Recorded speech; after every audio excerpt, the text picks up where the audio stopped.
nonton Kamis Medis ya? Kemarin kan dibilangin tentang resolusi kesehatan. Terus sudah ngerti nih kenapa resolusi kesehatan itu bisa gagal. Nah, aku tuh mau bikin resolusi kesehatan tahun ini, tapi bingung mau bikin apaan.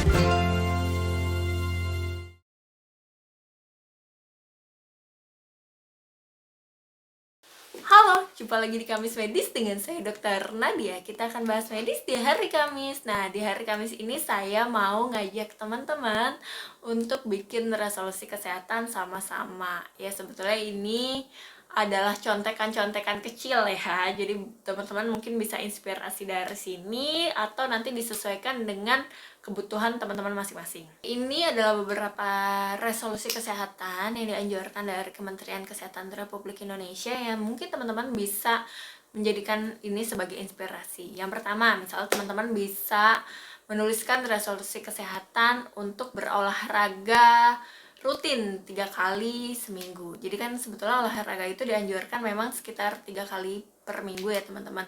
Kalau yang tadinya rebahan sama sekali nggak pernah olahraga, bisa bertahap dulu nih, jangan langsung ekstrim 3 kali. Jadi teman-teman bisa mulai di 1 kali dulu ya kan. Kalau misalnya teman-teman nonton video yang sebelumnya, itu saya jelasin bahwa sebetulnya kita nggak bisa langsung berubah secara instan ya, jadi kita bisa bertahap. Nah, nanti misalnya di minggu ini kita sudah bisa, habitnya udah kebentuk untuk 1 kali per minggu, teman-teman bisa ningkatin jadi 2 kali per minggu, nanti lama-lama jadi 3 kali seminggu untuk olahraganya. Yang kedua, resolusi untuk minum air putih 8 gelas per hari atau sekitar 2 liter per hari. Nah, kadang kan kalau minum air putih ini suka bingung ya, suka susah juga gitu kan, suka lupa mulu gitu kan. Nah, caranya sebetulnya teman-teman gampang banget. Sekarang nih udah banyak botol-botol minum dengan ukuran 2 liter yang bisa teman-teman beli, dan nanti teman-teman bisa bawa tuh, bisa tenteng kemana-mana saat olahraga, terus juga bisa teman-teman tenteng ke meja kerja. Jadi teman-teman tahu nih asupan cairan hariannya udah cukup apa enggak. Atau misalnya teman-teman mau pakai aplikasi, itu juga ada nih aplikasi Hidrasiku dari IHWG. Jadi teman-teman bisa pakai itu juga untuk nge-track gimana sih asupan cairan teman-teman. Yang ketiga, perbanyak makan sayur dan buah. Mungkin teman-teman bisa menuliskan resolusi itu secara detail nih. Misalnya saya tiap kali makan akan makan buah 1 kali gitu. Jadi setiap 1 porsi makanan saya akan menambahkan 1 buah di menu makanan saya, seperti itu. Buahnya pun mungkin teman-teman bisa, kalau tadinya nggak suka sama sekali nih sama buah, mungkin bisa dari buah yang teman-teman paling suka dulu. Misalnya paling suka dengan pisang, oh ya udah boleh coba dulu pisang gitu, nanti diganti bertahap ke yang lain, misalnya ke jeruk, ke semangka, atau yang lain-lainnya. Yang keempat, mengurangi konsumsi makanan berpengawet. Jadi boleh, misalnya kalau teman-teman biar lebih spesifik, nulisnya gini, saya mau mengkonsumsi makanan berpengawet maksimal 1 kali dalam sebulan di tanggal 15 misalnya. Jadi di tanggal 15 itu boleh deh teman-teman, istilahnya apa ya, kayak colong-colongan gitu untuk makan, ibaratnya mie instan. Tapi perhatiin dulu ya, mie instannya juga kalau bisa bumbunya jangan terlalu banyak, jadi biar kadar natriumnya tidak terlalu banyak gitu. Jadi teman-teman bisa nulis nih spesifik, saya mau makan mie instan di tanggal 15, atau saya mau makan fast food misalnya di tanggal 15 gitu. Jadi hanya boleh di tanggal itu, setelah tanggal itu tidak boleh gitu. Atau teman-teman boleh tracking nih pakai aplikasi yang bisa dipakai tuh, misalnya salah satunya tuh kalau aku pribadi pakai Notion. Jadi teman-teman bisa nulis tuh di situ habit, atau kalau misalnya pakai gaya jadul itu juga boleh. Kadang kita suka kemarin tanggal 15 makan apa enggak ya, lupa. Nah, itu tuh sebetulnya sebaiknya di tracking ya teman-teman, ditulis di jurnal.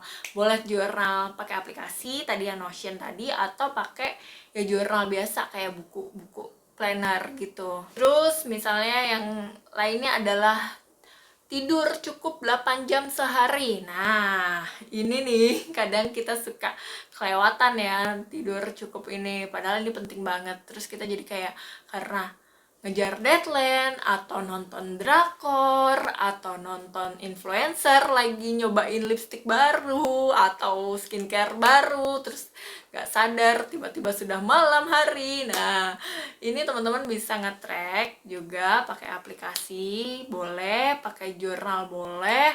Terus nanti teman-teman biasain nih, mulai membiasakan untuk rutinitas sebelum tidurnya itu apa gitu. Dan pastikan untuk rutinitas sebelum tidur itu jangan megang gadget lagi, karena nanti radiasi dari gadget itu bisa bikin teman-teman malah jadi susah tidur.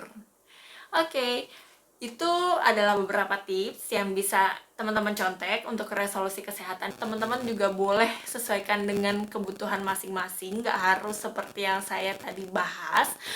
Dan teman-teman juga boleh untuk tulis resolusinya tuh nggak cuma buat diri sendiri, misalnya untuk anak juga. Misal kalau udah punya anak ya, teman-teman bisa kayak saya akan menyiapkan makanan sehat untuk anak saya gitu. Target berat badan anak saya bulan ini harus sesuai dengan kurva berat badannya dan naik sesuai kurva yang warna hijau misalnya. Nah, terus untuk ngeceknya teman-teman kan tadi kalau SMART goal itu teman-teman harus tahu ya skala ukurnya tuh kayak gimana. Maksudnya ini berhasil apa enggak gimana.